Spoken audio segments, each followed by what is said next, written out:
सुबह आदमी मोमिन होगा और शाम को काफिर हुआ पड़ा होगा। नबी पाक सल्लल्लाहु अलैहि वसल्लम ने मदीने के एक टीले पे खड़े होकर फरमाया था कि मैं फितनों को इस तरह तुम्हारे घरों के ऊपर नाजिल होता देख रहा हूँ जैसे बारिश के कतरे। आहिस्ता आहिस्ता अल्लाह ना करे। तो क्या ये वो जंग है जिसका हदीस में जिक्र आया है मलहमतुल कुबरा, या उसको लीड करता हुआ कोई ये मार्का है? That is the first question. बिस्मिल्लाहिर्रहमानिर्रहीम। देखें, ये बड़ा अहम सवाल है और कंफ्यूजिंग भी है काफ़ी हद तक, इसलिए कि ये फितनों का दौर है और फितनों के दौर के बारे में नबी पाक सल्लल्लाहु अलैहि वसल्लम का ये फरमान हमेशा हमारे सामने रहना चाहिए कि आपने फरमाया था बादिरु बिल अमाल फितनन कक़िताइल लैलिल मुज़लिम, कि अंधेरी रात की तरह छा जाने वाले फितने आने से पहले पहले अमल कर लो, और जब वो फितने आ जाएंगे तो फरमाया कि युस्बिहु अर्रजुलु मुमिनन व युमसी काफिरा, सुबह आदमी मोमिन होगा और शाम को काफिर हुआ पड़ा होगा। औ युमसी मोमिनन व युस्बिहु काफिरा, या फिर शाम को मोमिन होगा और सुबह तक काफिर हुआ पड़ा होगा। व यबीउ अर्रजुलु दीनहु बिअरदिन मिनद दुनिया, और एक आदमी अपना दीन बेच डालेगा दुनिया के फायदे के लिए। ये इस कदर खतरनाक और खौफनाक हालात हैं फितने के, तो इस दौर को हम फितन का दौर कह सकते हैं, क्योंकि दौर फितन तो नबी करीम सल्लल्लाहु अलैहि वसल्लम के इस दुनिया से तशरीफ ले जाने के फौरन बाद शुरू हो गया था। अलबत्ता फितने कई किस्म के हैं। नबी पाक सल्लल्लाहु अलैहि वसल्लम ने मदीने के एक टीले पे खड़े होकर फरमाया था कि मैं फितनों को इस तरह तुम्हारे घरों के ऊपर नाजिल होता देख रहा हूँ जैसे बारिश के कतरे, यानी ये के बाद दीगरे बहुत सारे फितने, और इस बारे में बहुत सारी अहादीस हैं फितनों के बारे में। तो लिहाजा हम ये तो कह सकते हैं कि ये दौर जो है ये फितनों का दौर है, लेकिन ये कहना कि ये मलहमतुल कुबरा या मलहमतुल उज़्मा जो हदीस के अंदर अल्फाज आए हैं ये वो वाला दौर है, तो ये थोड़ा क़ब्ल अज़ वक्त या गैर हकीकी बात होगी अगर हम इसको 100% इसके ऊपर इंतबाक कर ले। सही। उसकी वजह यह है कि नबी करीम सल्लल्लाहु अलैहि वसल्लम ने जो सीक्वेंस ऑफ एविडेंस जो एक वाक़यात का जो आपने एक सीक्वेंस बताया है, जी।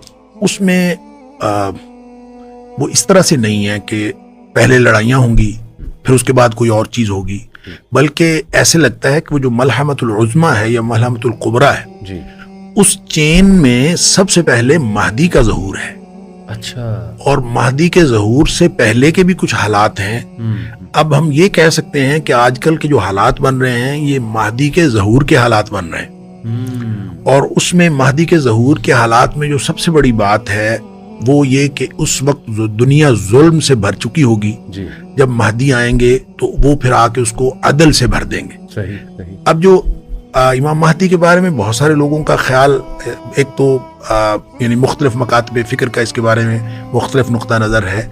बाज़ लोगों ने तो वैसे इनकार कर दिया कि महदी नाम की कोई शख्सियत आनी भी है, लेकिन सही बात यह है कि कोई 50 के करीब अहादीस हैं और उनमें से बाज़ अहादीस ज़ईफ़ भी हैं, लेकिन बाज़ सहीहैन की रिवायात के अंदर नाम लिए बगैर नबी पाक सल्लल्लाहु अलैहि वसल्लम ने किसी शख्स के आने की पेशिनगोई फरमाई है, और वो वही रिवायात हैं और वही निशानियाँ हैं जो दीगर अहादीस के अंदर, जो हसन दर्जे की अहादीस हैं उसके अंदर इमाम महदी की हैं। लिहाजा इसके बारे में ये मुसलमानों का एक यानी जमहूर का अकीदा है और मुत्तफ़क़ अलैह अकीदा है कि एक शख्स ने आना है, लेकिन उस शख्स ने जब आना है तो उसने इसलिए नहीं आना कि हम हाथ पे हाथ धर के बैठे रहें और जब वो आएगा तो फिर उस वक्त हमारी किस्मत बदल जाएगी, ऐसा नहीं। उन्होंने तो आके एक कंट्रीब्यूट करना है जो हालात होंगे उन हालात के अंदर, और वो हालात क्या होंगे, वो हर लड़ाइयों के हालात होंगे।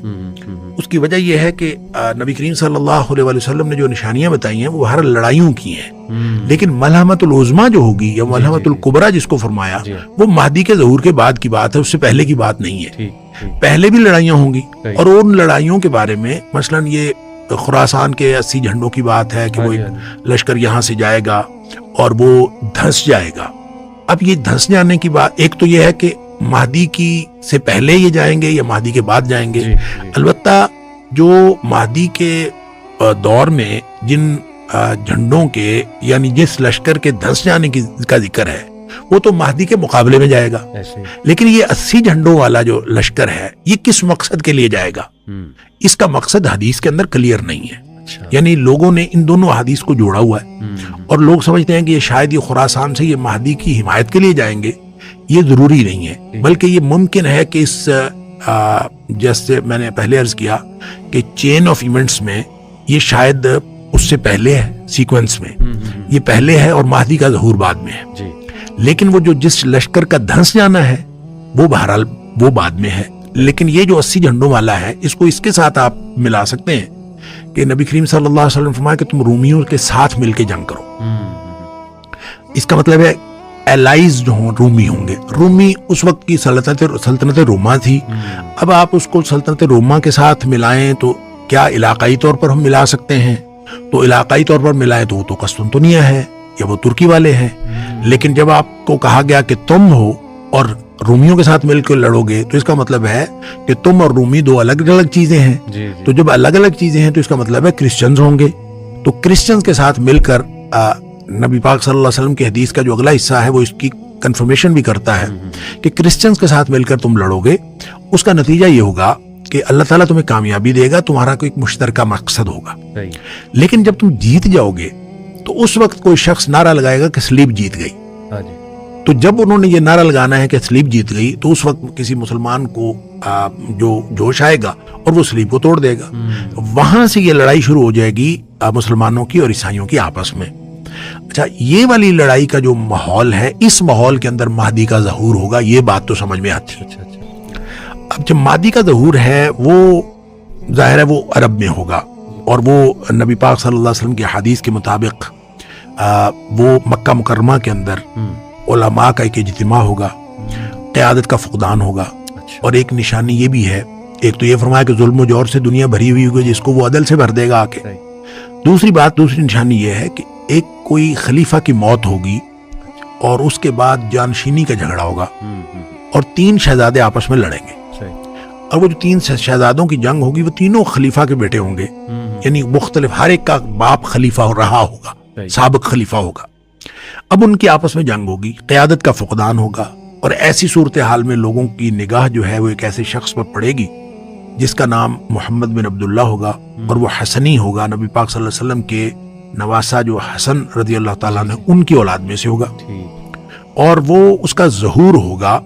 اس کا مطلب یہ ہے کہ اس سے پہلے وہ نارمل آدمی ہوگا. ایسا نہیں ہے کہ وہ اس سے پہلے کوئی نعوذ باللہ فسق و فجور میں مبتلا ہوگا یا کوئی اس طرح کا آدمی ہوگا. نہیں ہوگا، وہ نیک آدمی اور پڑھا لکھا اور عالم دین ہوگا. اچھا، پڑھا لکھا ہوگا، عالم دین ہوگا، لیکن نارمل آدمی ہوگا. کوئی بہت زیادہ باصلاحیت نہیں ہوگا کہ وہ پرومیننٹ ہو، ایسا بہت پرومیننٹ آدمی نہیں ہوگا. لیکن اس وقت جب لوگ جو ہیں اس کی بیعت کرنے کے لیے مدینہ منورہ پہنچیں گے تو وہ مدینہ منورہ سے مکہ مکرمہ آ جائے گا.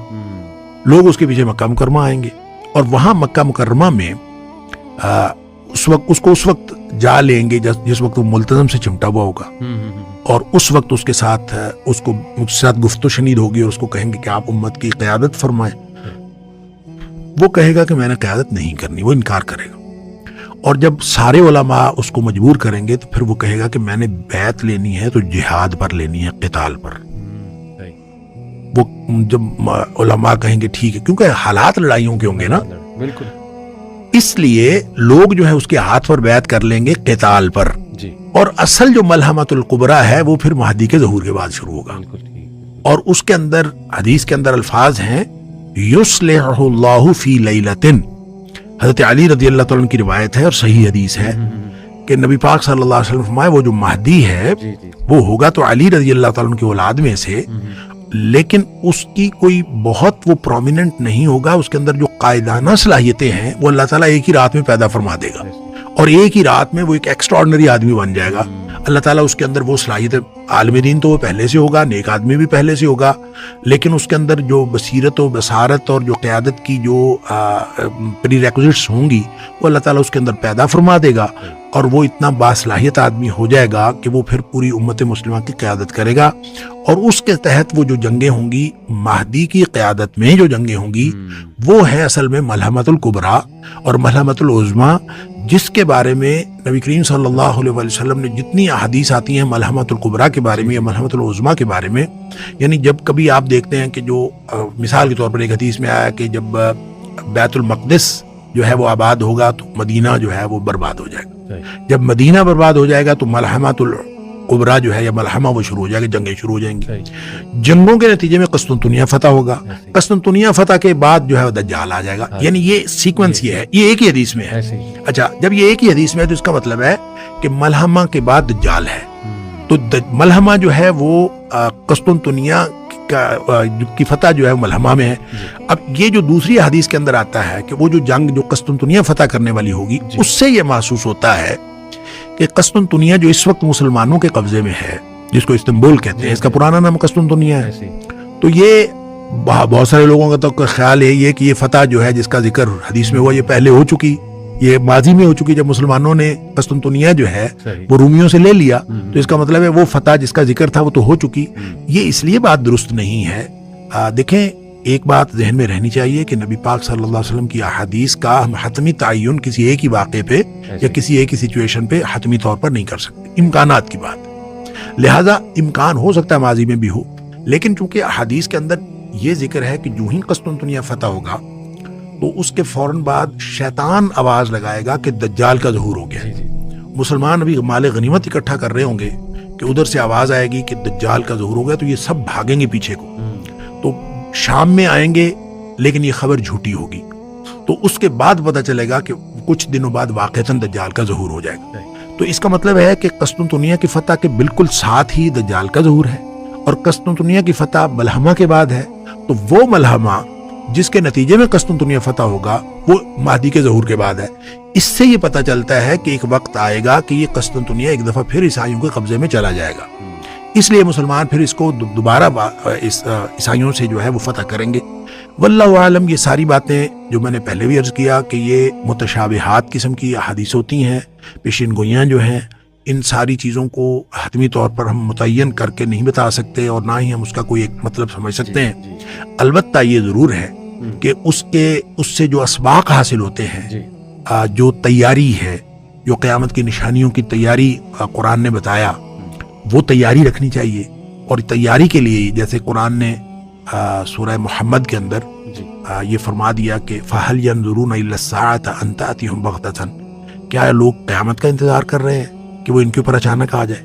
फ़क़द जाअ अशरातुहा, जबकि उसकी निशानियां तो आ चुकी हैं। तो जब निशानियां आ गई हैं, फरमाया व अन्ना लहुम इज़ा जाअतहुम ज़िक्रुहुम, जब वो क़यामत आ ही जाएगी तो उस वक्त नसीहत पकड़ने का क्या फ़ायदा होगा।